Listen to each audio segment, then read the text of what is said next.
Miguel Cotto is apparently interested in a fight with Tim Bradley. Cotto's been out the ring since, I think it was last November when he fought Canelo Alvarez. Bradley's been out the ring since losing his third fight against Manny Pacquiao. Both guys are obviously interested in making as much money as possible because they're, I think it's fair to say, at the tail end of their careers, both of them.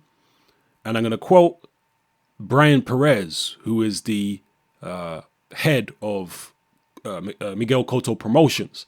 I'm going to quote him here. He says, Bradley is a huge fight, a great fight to make. It's a great fight for the fans, a good style fight. Miguel is always willing to fight the best, and if Bradley is there and available, we can agree on terms. We are more than happy to put them in the ring. He goes on to say, we ended our business relationship with Top Rank, but if there's a fight we can work on together, we will work together, no problem. We had a great relationship with Top Rank, and we like and respect Bob Arum and Todd LeBeouf. I think Bradley would be a huge fight and a great fight. So those are the words of Brian Perez, the head of Miguel Cotto Promotions. Now he's alluding there to the fallout that Cotto had with his former promoter Bob Arum, but as he says there's no problem in working together if the situation, calls for it. So what do you guys think about this potential fight, Miguel Cotto versus Tim Bradley? I think personally it's a decent fight. They're both at similar stages of their careers. I believe Cotto's a bit older than Tim Bradley though, but still, Bradley's had a very, very tough career. I mean, this guy's resume is stacked full of A-list fighters. He fought a lot of guys in their primes. There are some guys around, or some guys Bradley fought who are still around now who you don't think of as A-listers, but at the time Bradley fought them, they were A-listers.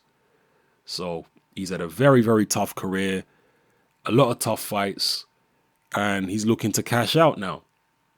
And the same for Miguel Cotto, it seems. Maybe you'll disagree with that, but I struggle to think of what the motivation would be for somebody like a Tim Bradley or a Miguel Cotto right now, other than just trying to maximize their market value, the names that they've built up for themselves, and just cash in as much as possible before calling it a day.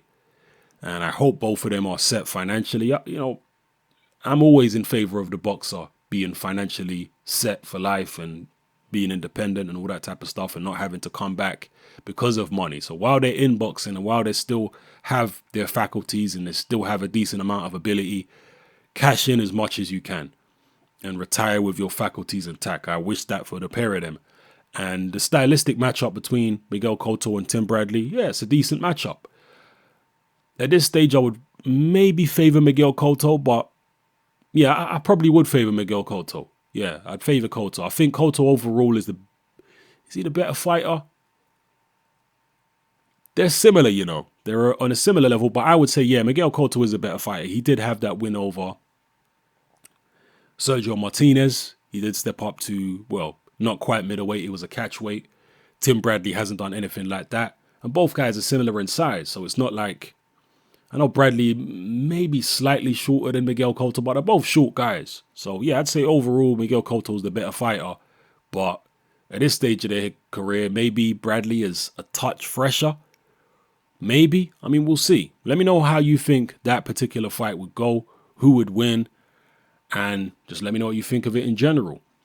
Cotto obviously wanted to fight Juan Manuel Marquez, but he wasn't willing to fight at 147. He wanted a catch weight of 150. That's as low as he was willing to go. Marquez wasn't willing to go any higher than 148. Recently, I think Team Marquez have come out and said, yeah, we'll fight a catch weight, 148 pounds. So, that is what that is. Anyway, people, let me not waffle on too long. Let me know what you think about everything I talked about in this video. It's your boy Hatman. I'm out.